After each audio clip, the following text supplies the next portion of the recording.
সন্দেশখালীতে CBI এর তদন্তের নির্দেশের বিরোধিতা করে রাজ্য আবেদন করেছিল সুপ্রিম কোর্টে। সুপ্রিম কোর্ট সিবিআই তদন্ত বহাল রাখার নির্দেশ দিল, অর্থাৎ সন্দেশখালীতে সিবিআই তদন্ত করবে। সেক্ষেত্রে সুপ্রিম কোর্টের কি পর্যবেক্ষণ জানবো, আমাদের সঙ্গে রয়েছেন প্রতিনিধি অর্ণব। দেখো, রাজ্য এসএলপি দায়ের করেছিল, কিন্তু এসএলপি দায়েরের পরে একটি ঘটনা বা নতুন ইউটার্ন একটা বিষয় সামনে আসে। তা হলো সেখান থেকে কিছু অস্ত্র উদ্ধার হয় এবং কিছু বোমা বারুদ উদ্ধার হয়, এবং সেই ঘটনা কিন্তু এই এসএলপি দায়েরের সময় ছিল না। তাই আজকে যখন মামলা সুপ্রিম কোর্টে শুরু হয় শুনানি, বিচারপতি আর গাভই এবং বিচারপতি সঞ্জয় মেহতার বেঞ্চে, সেখানে রাজ্যের তরফে অভিষেক মনু সিংভি সিনিয়র অ্যাডভোকেট তিনি জানান যে রাজ্যেরকে কিছু সময় দেওয়া হোক, 2 বা 3 সপ্তাহ সময় দেওয়া হোক। এই সন্দেশখালী কাণ্ডে বেশ কিছু নতুন তথ্য তাদের সামনে রয়েছে, সেই তথ্যগুলি আদালতে অতিরিক্ত হলফনামার আকারে তারা জানাতে চায়।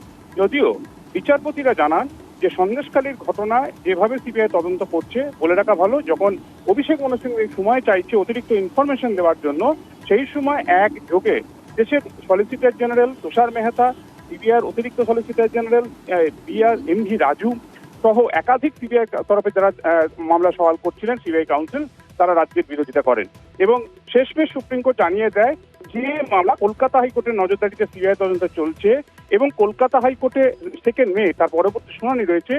এই অবস্থায় কোন রকম জরুরি হস্তক্ষেপের প্রয়োজনীয়তা সুপ্রিম কোর্টে নেই এই সন্দেশখালী কাণ্ডে যে তদন্ত সিবিআই করছে, এবং এই মামলা একেবারে জুন মাস নয়, জুলাই মাসে শুনানির জন্য রাখছে। আপাতত এই শুনানি সুপ্রিম কোর্ট মুলতবি করে দিচ্ছে 2য় সপ্তাহ জুলাই মাস পর্যন্ত, এবং সুপ্রিম কোর্টে মামলা রাজ্য সরকার দায়ের করেছে, এসএলপি দায়ের করেছে। এইটাকে দেখিয়ে কলকাতা হাইকোর্টে মামলার কিন্তু শুনানি, সেটাকে ব্যাঘাত ঘটানো যাবে না। অর্থাৎ কলকাতা হাইকোর্টে যেমন তদন্ত চলছে বা কলকাতা হাইকোর্টে যে বিচার চলছে, কলকাতা হাইকোর্টের নজরদারিতে যে সিবিআই সিট তদন্ত চলছে, যেখানে 2 মে সিবিআই তদন্তের অগ্রগতি রিপোর্ট সেখানে পেশ করবে, এই সংক্রান্ত কোনো আইনি বাধা কিন্তু সুপ্রিম কোর্টে মামলা দায়ের দেখিয়ে করা যাবে না, সেটাও নির্দিষ্ট করে বলে দেওয়া হয় সুপ্রিম কোর্টের তরফে।